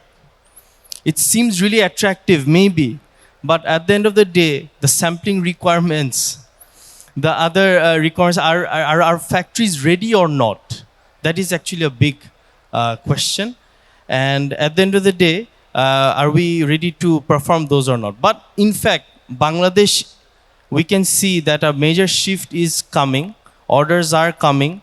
And I think that is a very big opportunity, not for all of us.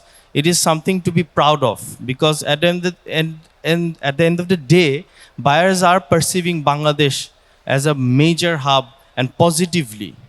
In fact, that is the shift we are seeing. Otherwise, manufacturers like us, we could only dream before to access these kind of offices, but rather they are visiting our doors now. So Okay. I think the future is endless. That's a very interesting point. Here in the room, I think Shubhankar is there.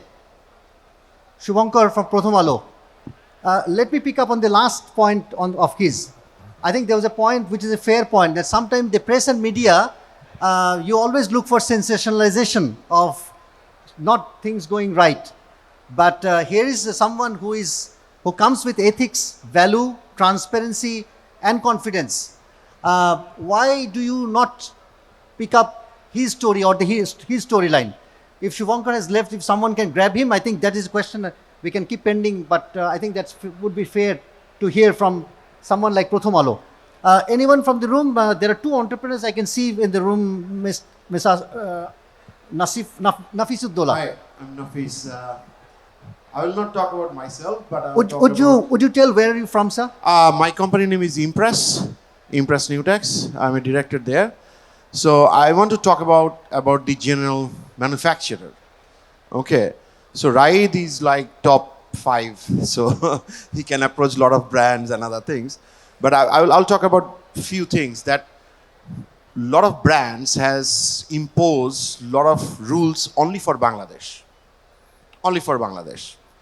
Like US customers, they saying that, okay, you have to open up the roof for 30% or 40% roof.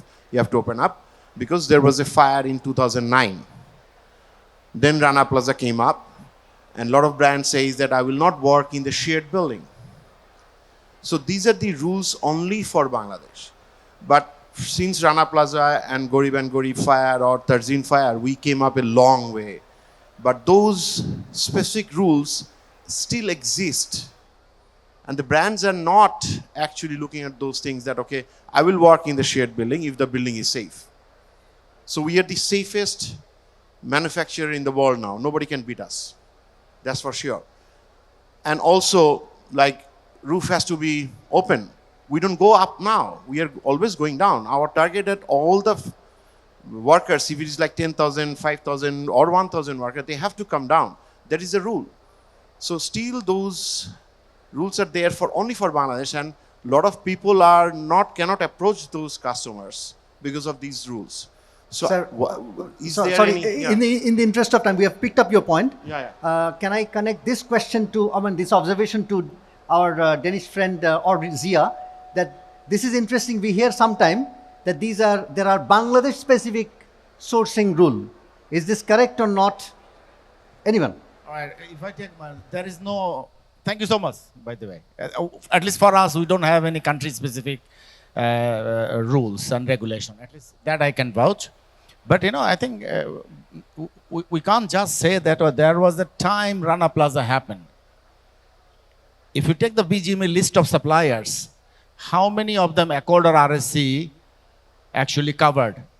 You are one of the director of the RSC board, me too as well. So we fight a lot over there. We have a lot of potentiality, a long tail of the list, which is not part of it. So I think it's a reputational crisis. Maybe some buyer asks, at least that I don't know. I don't know the name also. I'm not going for a debate here.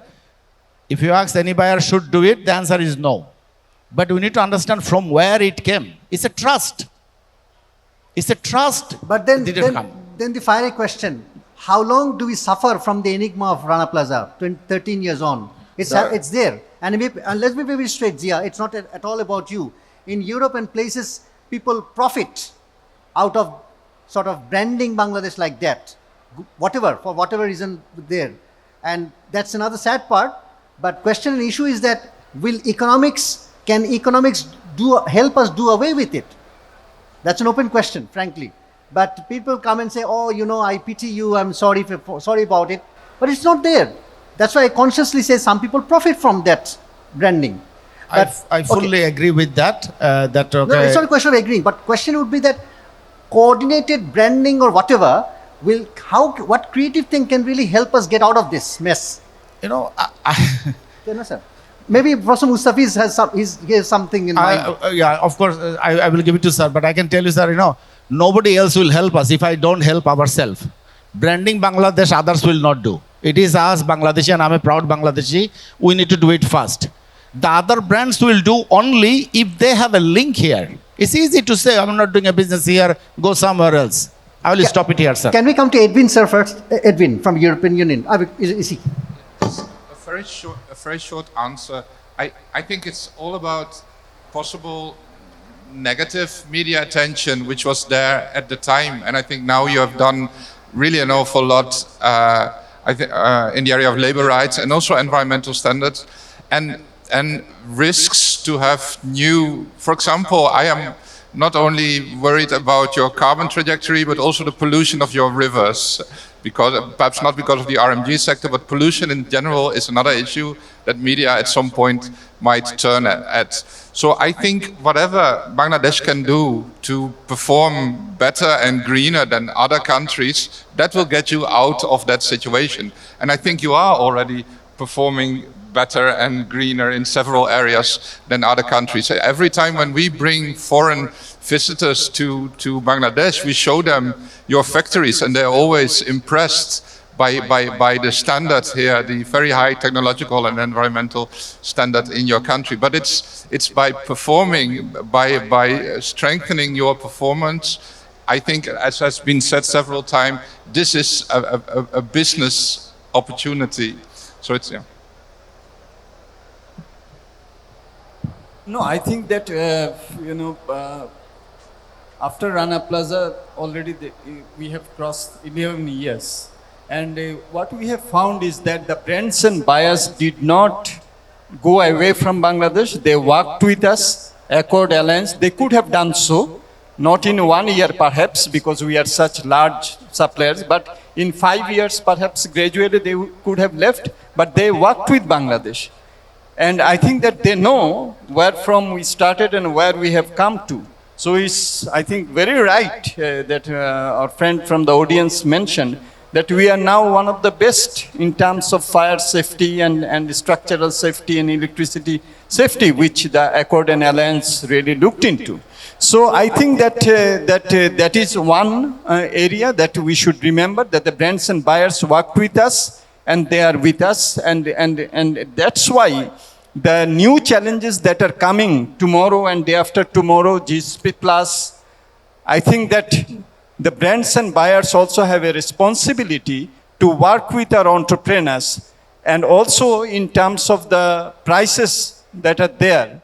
Of course, productivity is one area that we'll have to work on, but I think that the next challenge for the brands and buyers will also be to readjust their prices. But with regard to the branding, it's also a business strategy of some of our competitors, and that will be there. And the best answer is to be ready with our own answers, which is that we are a compliant country, we are a compliant enterprise.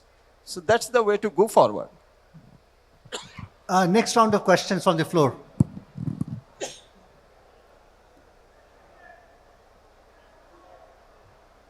একটু তাড়াতাড়ি করেন ভাই।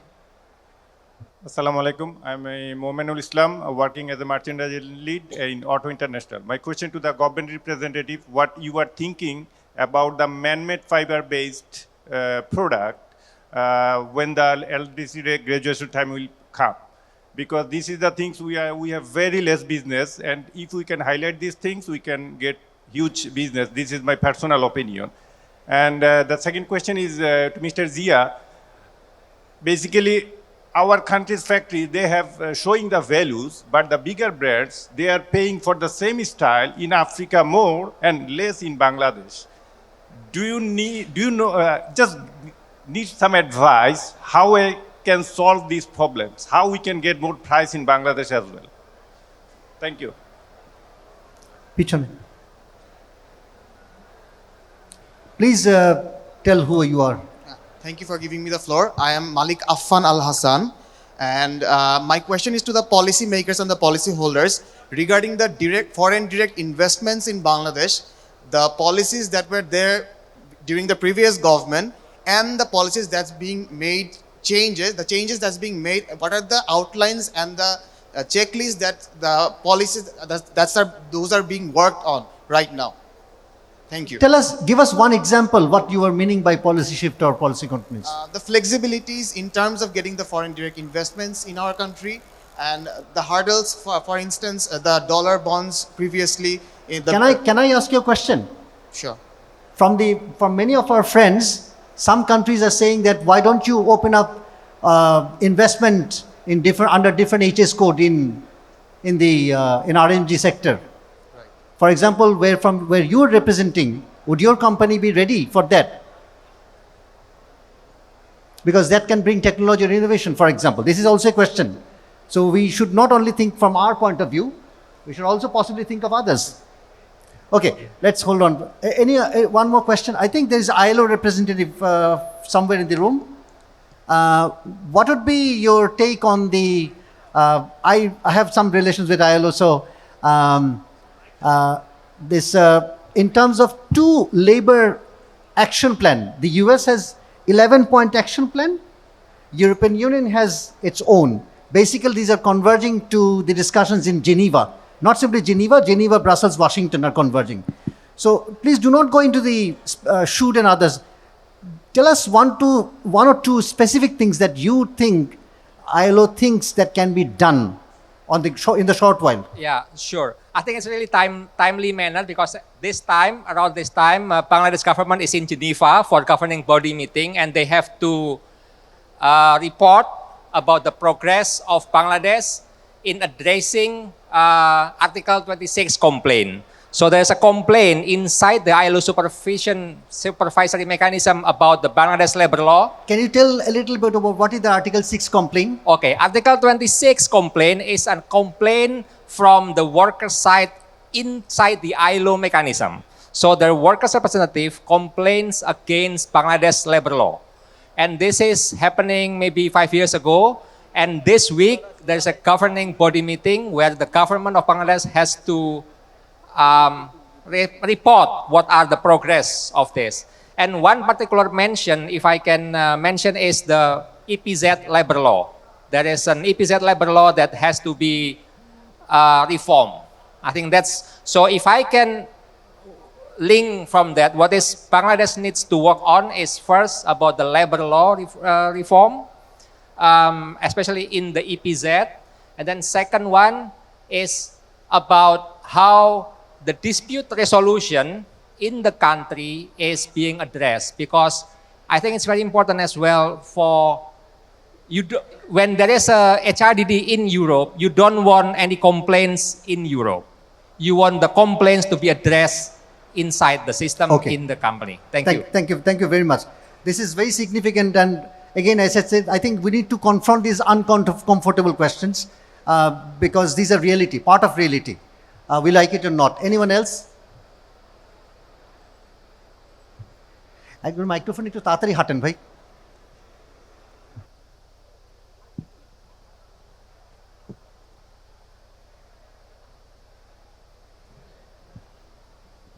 Please introduce yourself. Yeah, good evening, everyone. I'm Shaukat Iqbal from Bangladesh Textile Journal.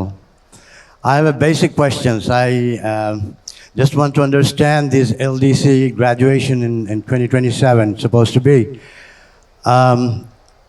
This LDC graduation, when a country, I just learned that when a country has the capacity or it's in a position, their development is in such a position that they don't need support from international community or international sources. Sir, I'll slightly interject. I think in the interest of time, this is not, it's not an idealistic or objective question. This is a fact of reality.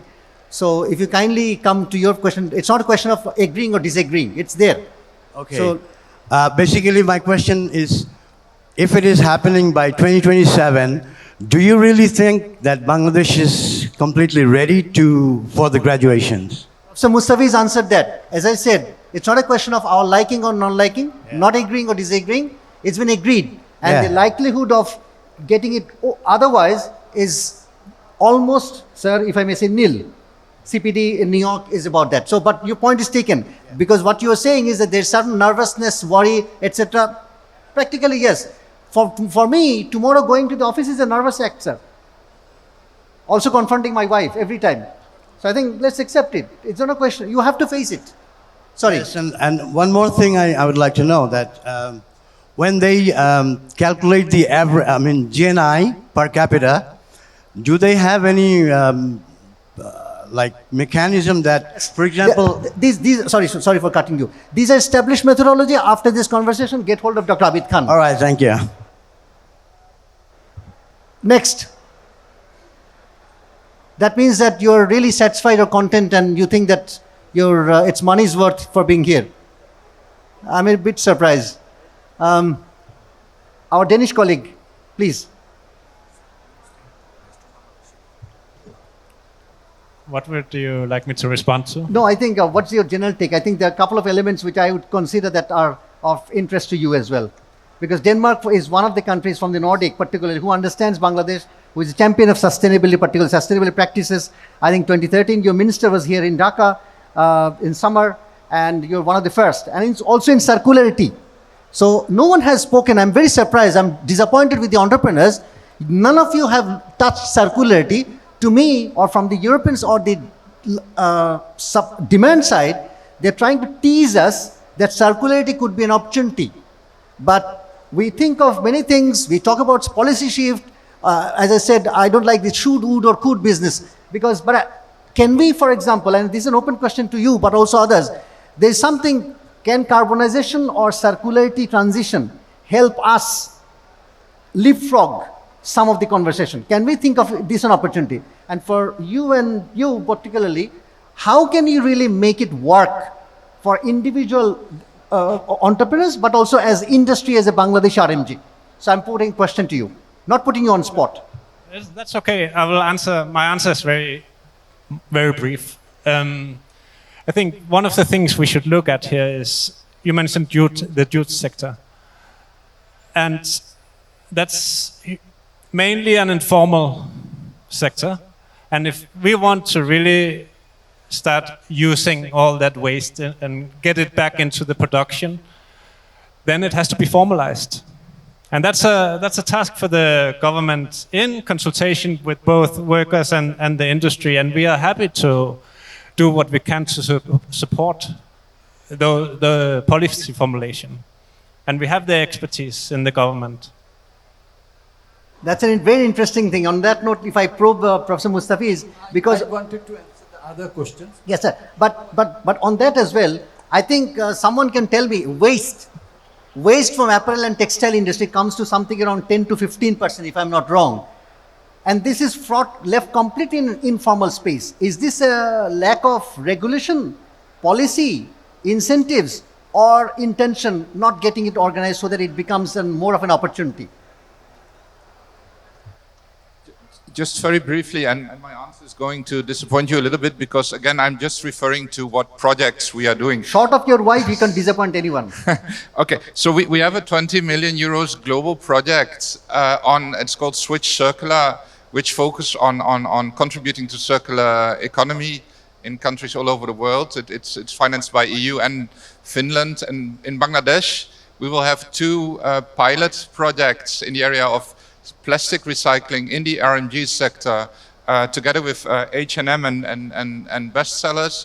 And the same project is implemented by UNIDO, also aims at helping the government with formulating a circular economy policy. And indeed, the informal sector around waste is one of the bottlenecks that needs to be addressed. So I don't have an answer on the question, but we are working on it. No, Edwin, that's a fantastic thing, sir. Also looking at you, because what they're doing, that is working with some. My question, looking at Riyad Chaudhary and Mr. Sohail Sadat, why is it that entrepreneurs your friends, they're not very enthused about it? Do they not agree or see that this could be an opportunity, game-changing opportunity? It's a question, if you feel comfortable, then you respond. Solvay. Thank you very much. Actually, circular economy is like well spoken, and today we I think rightly addressed. And it is not formalized yet. We are in the discussion. It's just at the beginning. We have ample of opportunity to take it to the next level. And if we see, yes, regulation problem is there, local handling problem is there, and taking it to the next level for recycle it. We don't have many of the projects just beginning. So maybe in the long run, we see that if we can take it back and if we can send it to the recycle project, if you can have many of the projects, then I think there is an ample of opportunity we can look forward to. Yeah, thank you very much. Yeah, no, I think that's a business opportunity. I fully agree. With regard to LDC graduation, just in one sentence, you see, inclusion is voluntary, but graduation is mandatory. So if you have graduated 2 out of the 3 threshold criteria, you are out. Unless the Bangladesh government decides to, write to the CDP, Committee for Development Policy of the UN, ESCAP, and then argue that we don't want to graduate because of this reason. I don't think that's going to happen. The second point was intra-RMG diversification, and man-made fiber was mentioned. I think that's the next big frontier. Bangladesh export, 25% of the export is man-made fiber. The 75% is cotton. If you look at the global market, it is reverse. 75% is man-made and 25% is cotton. And that part is increasing. So I think the next great frontier for Bangladesh RMG will be there. So our entrepreneurs, our investors, our policymakers, the restructuring of the incentives, will have to keep that in mind. The third point was about FDI. I think that even a few years back, in the domestic tariff area, not in the EPZs, FDI in RMG was discouraged. It was discouraged by our own entrepreneurs. But if I connect the second question with the third question, I think that FDI is what will bring you, the intra-RMG diversification, going up the fashion and value chain. So that's the opportunity. Technology. Yeah, technology transfer and the challenges that we are talking with regard to the LDC graduation. So I think that the entrepreneurs, our Bangladeshi entrepreneurs, should take a more enlightened view with regard to attracting FDI in the domestic tariff area in the RMG sector. Thank you. Just regarding the upscaling the RMG sector, the man-made fiber. Actually, we conducted a study.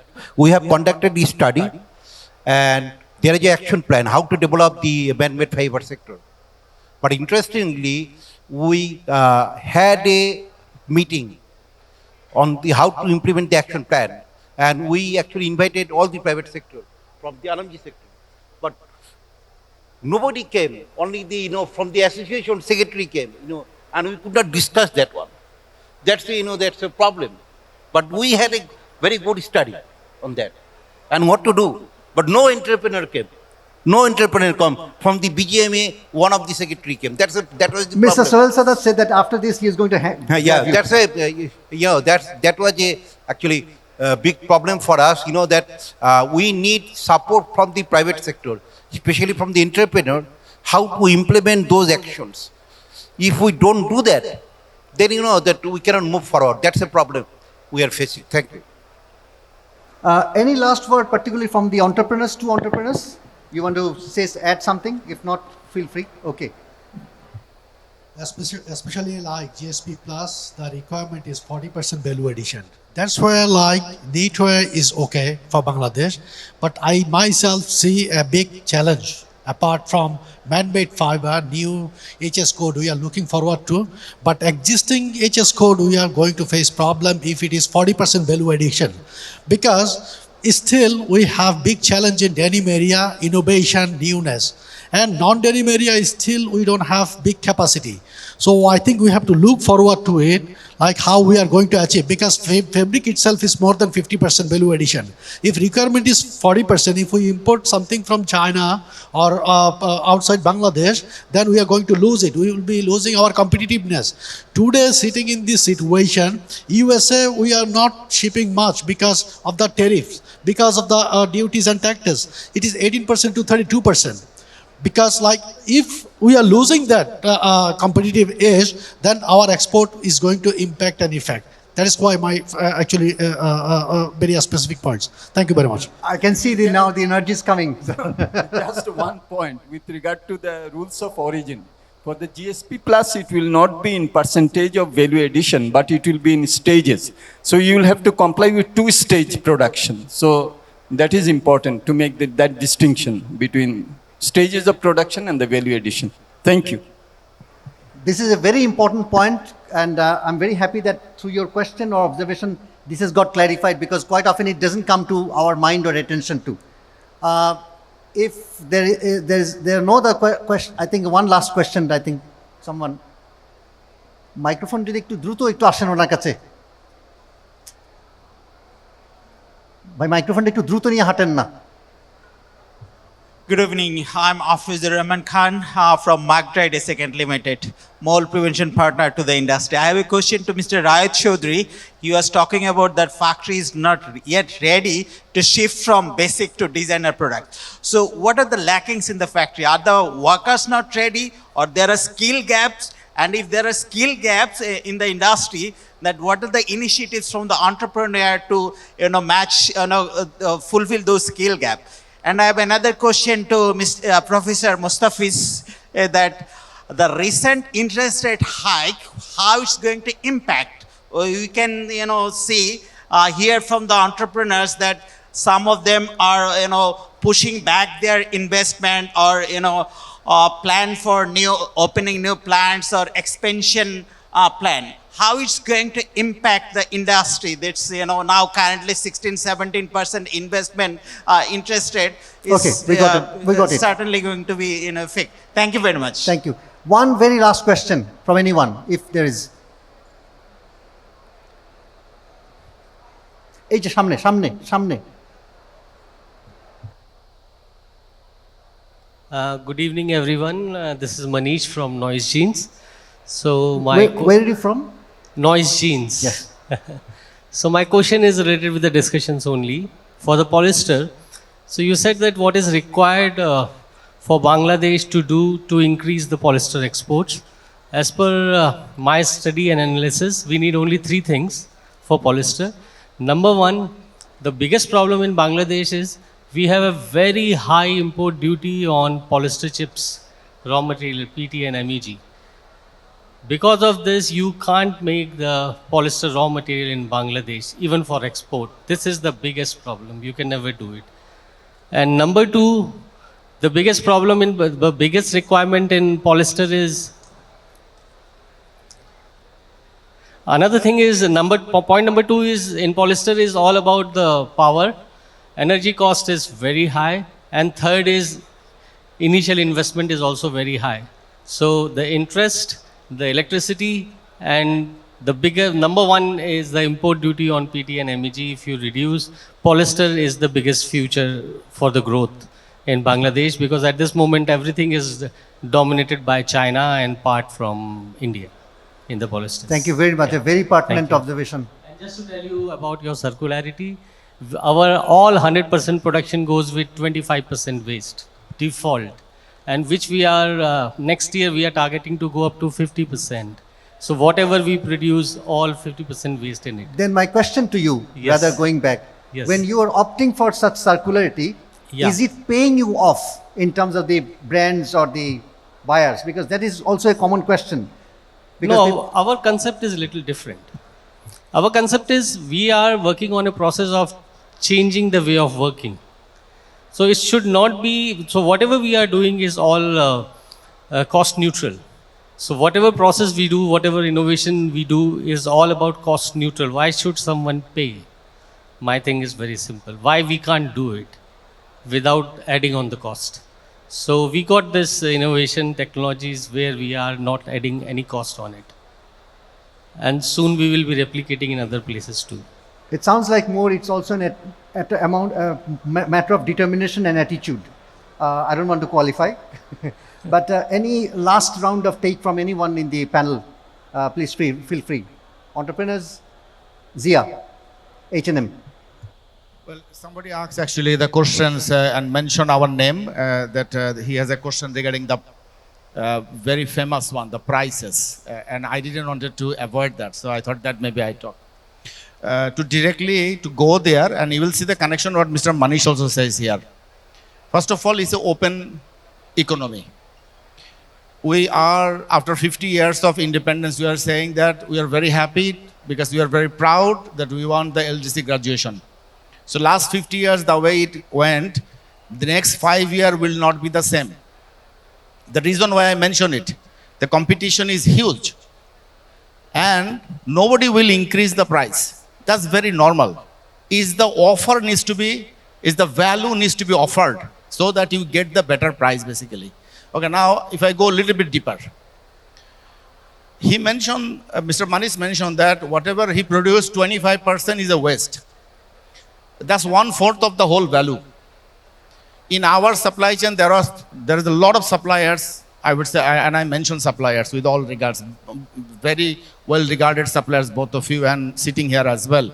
There are suppliers who have a waste of 36%. From a cotton to the transition to the fabric to the product itself. Now question is, will a buyer pay for it? Why? First you call it. Okay, I personally work in Indonesia for 4 years roughly. And I used to go to a factory called Kahatex. So they produce garments, same as us, who buy a lot of cotton. And then a lot of waste come from there like this. Either you agree to 25, 36, it's a very subjective. They immediately, with the waste, they go for towel producing. They work with H&M, they work with IKEA as well, I'm talking about. Okay, with the towel factory, whatever waste come, they make soft toys. It's a series of the production, and it goes somewhere around 1 to 0% waste at the end of the value chain. Okay, the reason I'm saying, and that's why even though Indonesia minimum wage is high, I'm going another direction now to the waste, and this is where I'm going to answer the question that has been asked. Is still Indonesia, that Kahatex factory's price is competitive than Bangladesh factories, because he going to that model. So no, will buyer pay to Kahatex if he is sitting same idle probably 20 years before he used to do business? He needs to evolve himself. He needs to find a way to create a value within himself. He decided to do the transaction 4 times. He buy the cotton, let's say, he make a fabric. So let's say it can be one seller and a buyer. And from fabric, he make a garments. And again, he is a seller and a buyer. And then a waist to the towel, towel to the there. It's a transaction, double, triple, he's doing it.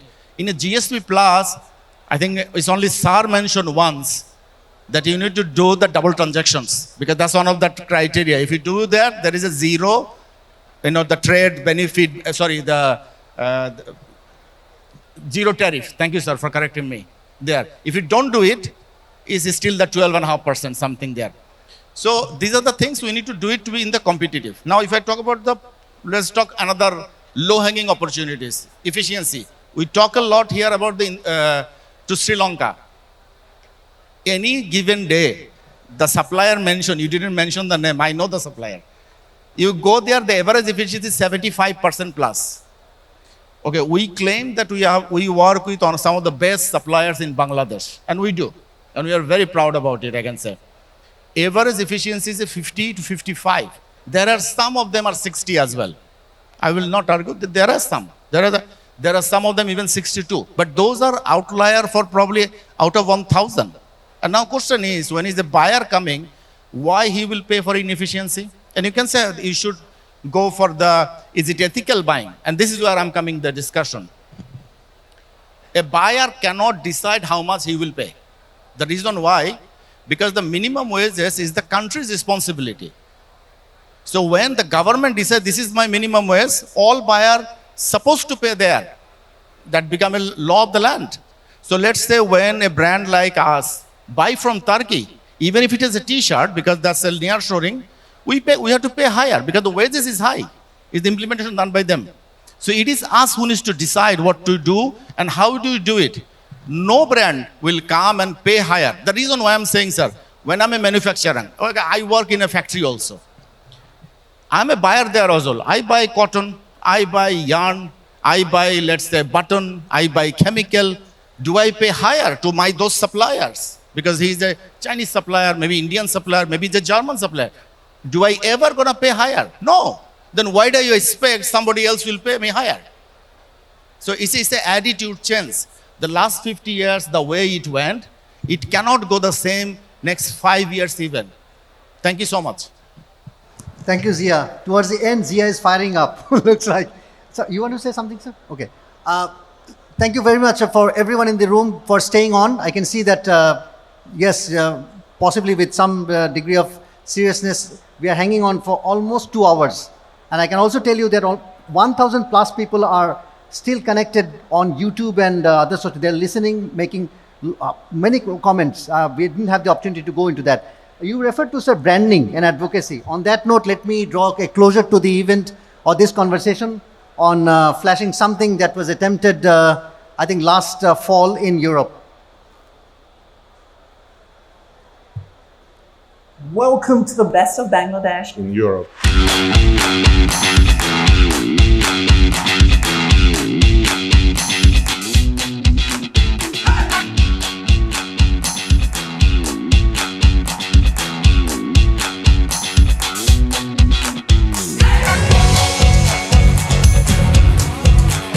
I have many more things to offer to this industry and my country, Bangladesh. The Netherlands is honored to have been a long-standing partner of Bangladesh. Best of Bangladesh is not an event, it's a process. Bangladesh has emerged as the fastest growing economy in the world.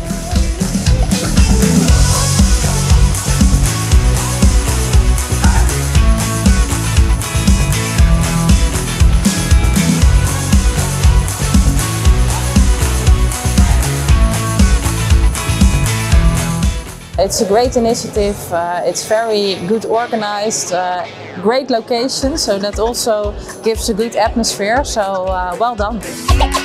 I see a number of people's new faces, which is quite interesting for us as an exhibitor to connect the dots. Being at this event really makes me feel part of Bangladesh.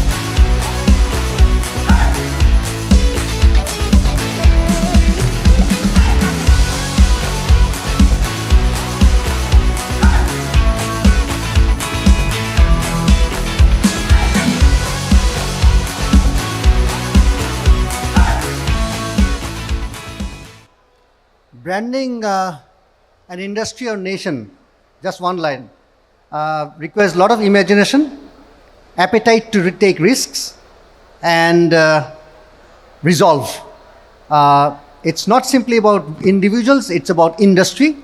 And I'm making this underline industry. I think the industry from this room, we should say that industry as a whole need to really make a step forward. Thank you very much, sir. And would you kindly step forward for a picture that I've been told?